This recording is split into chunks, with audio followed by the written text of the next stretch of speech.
please like, share, and subscribe. Don't forget to ring the notification bell. Thanks. You guys ready to go? Yeah? Okay. Jesse Wilson was a 10-year-old boy who deserved the best in life. He deserved the love and care every child needs to thrive. In July of 2016, Jesse's adoptive mother reported to us that Jesse had run away from home in the middle of the night by slipping out a second-story bedroom window. In the days and weeks that followed, residents from Buckeye and all over the valley put their heart and soul into helping us search and try to find Jesse and bringing him back home. Law enforcement, including the FBI, Maricopa County Sheriff's Office, and all local agencies in the valley assisted, provided resources and manpowers in a search to help find him and investigate what happened. In 2018, sadly, Jesse's remains were discovered on the side of the road near Broadway and SR 85, State Route 85. This was an incredibly challenging and emotional case that had a big impact on our entire community, as well as our police department. Buckeye Police Department never gave up on Jesse. In 2020, a new investigator was assigned to re-examine the facts of the case, gather additional information, and conduct additional follow-up. We also ramped up our efforts in working closely with the FBI and the Maricopa County Attorney's Office. And together we explored new angles on this case. Today, I'm pleased to announce that we've made an arrest in this case. Jesse's adoptive mother, Crystal Wilson, is now in custody in connection to his death. Last week, a grand jury indicted her on one count of abandoning or concealing a body. With the help from the FBI Safe Streets Task Force and the Gainesville, Georgia Police Departments, the Buckeye Police detectives arrested Crystal yesterday afternoon at her home in Gainesville, Georgia. She'll be transported or extradited here to Maricopa County for prosecution. Jesse's case has always been a priority for this department, and we continue to seek justice for this little boy. Members of the Maricopa County's Attorney's Office and the local FBI are here today, and I want to thank them for their assistance in bringing this case to resolution and helping offer some closure to those who loved him. Thank you. This case was personal to a lot of people. This case, the people who gave their time and energy to search for Jesse, the people who were very brave to pick up the phone and provide tips, and most importantly, for those who loved Jesse. Jesse's biological grandmother, Cynthia Lauderdale, who's very brave to show up here today, has been a strong and resilient voice in seeking justice for her grandson. And I'd like to invite her to the podium to share her thoughts on the arrest. Come on up here.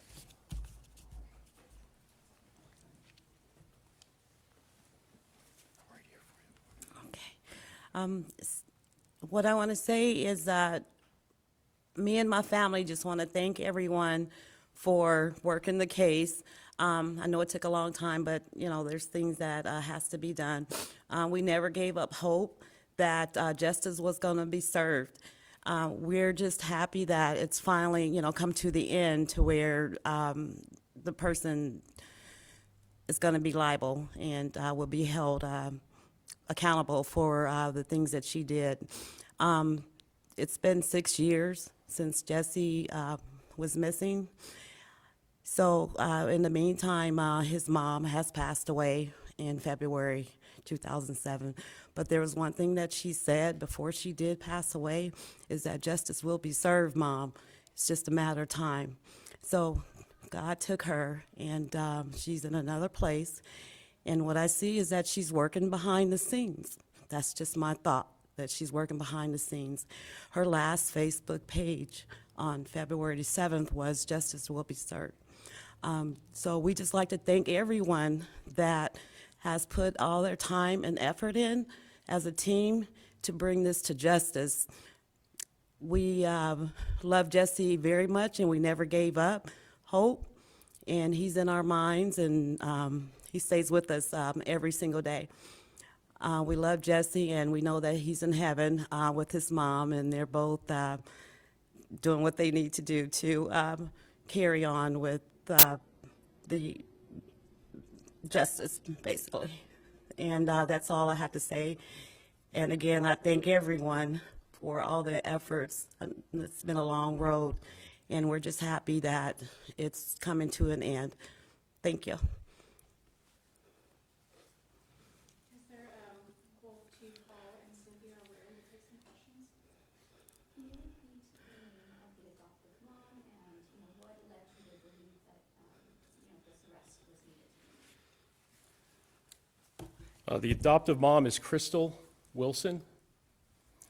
And through the course of the investigation, it was a blessing and a curse that it was a high-profile case because we have got a lot of leads on this case, but all of our leads led back to Crystal being responsible in the investigation.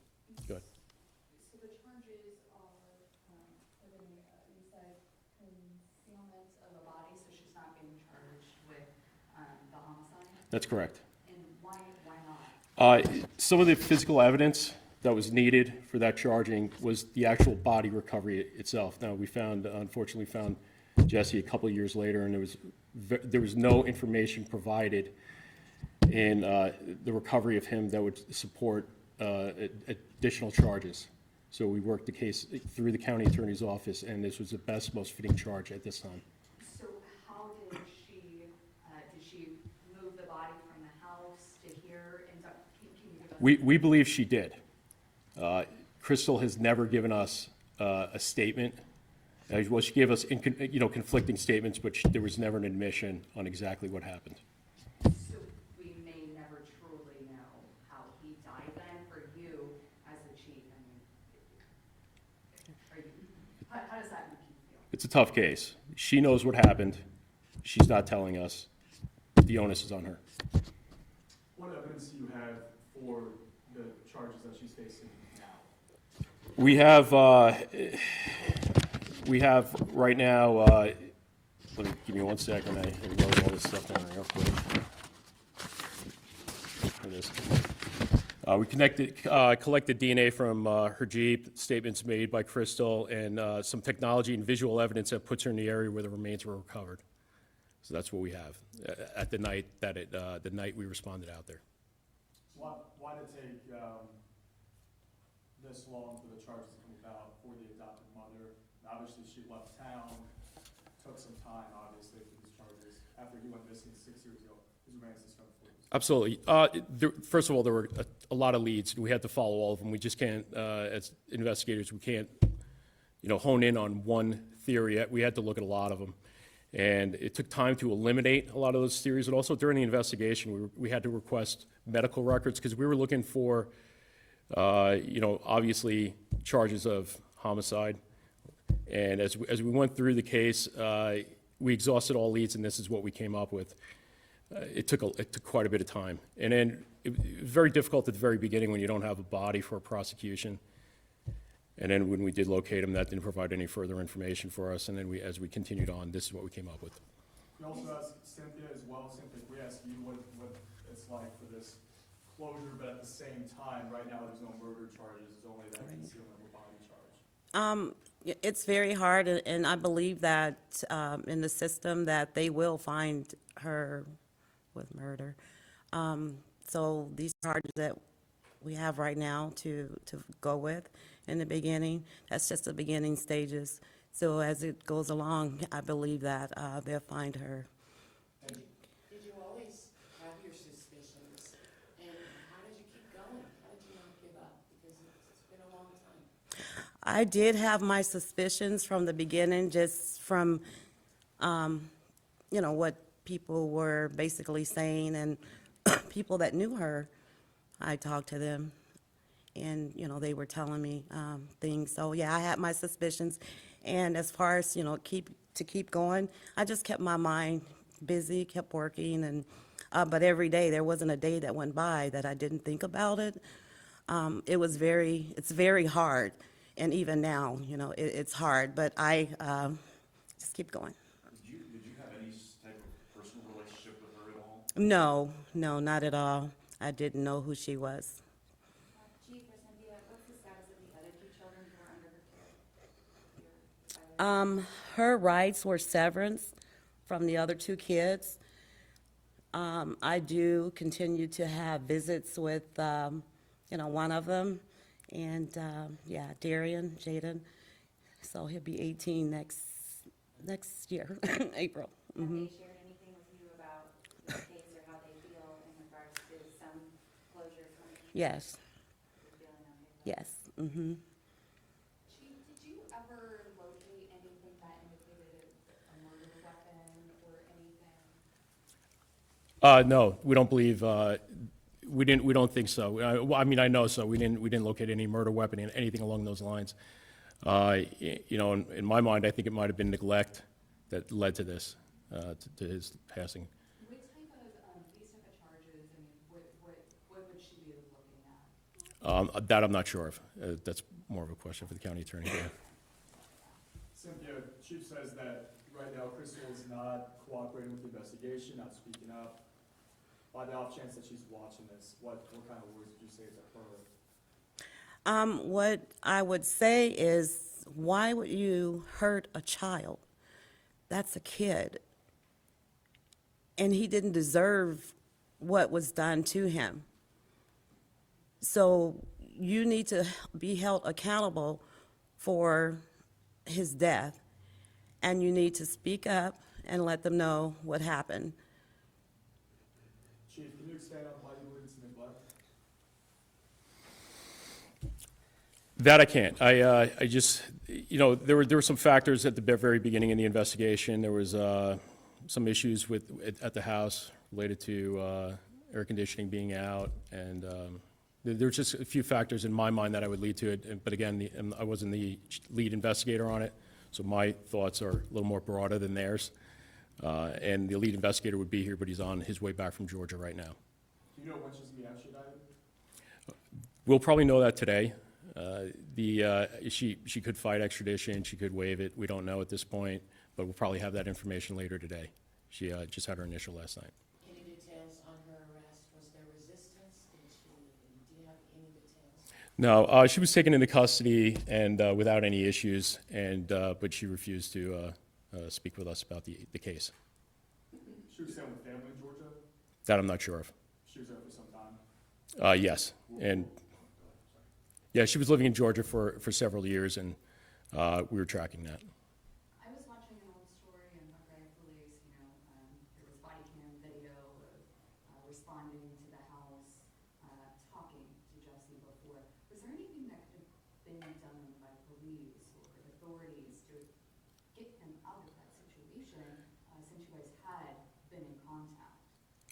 Based upon that incident alone, there was nothing to indicate that he needed to be removed from the house. If there was, we would have contacted DCS and taken steps to have him, or to taken steps with DCS to have him removed. But there was nothing on that initial call to indicate abuse, neglect, or anything along those lines that time we went out there. Were your officers there for the arrest, or is that after the fact? No, our officers were there for the arrest. Detectives were. All righty. Thank you for having us. Again, if there's anything else, Carissa is our PIO, and she'll go from there. Thank you.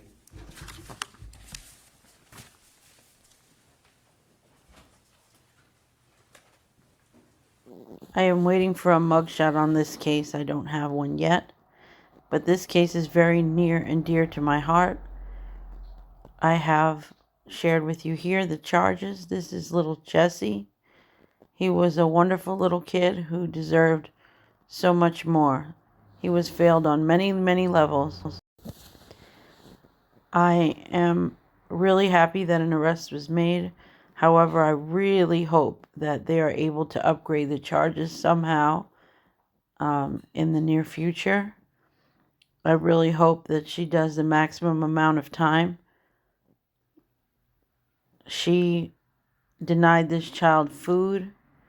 He was hungry. Now, Larry Hall mentioned that there was no air conditioning. It's 120 degrees in Phoenix in the summertime. I can't even imagine. I feel like she should have been held on felony child abuse for the abuse of the other children. I don't know why that was a charge that wasn't pursued. I'm going to hope that those things will come up. In the meantime, I am really thankful for everyone who put in so much work in this case and that we have some resolution for now.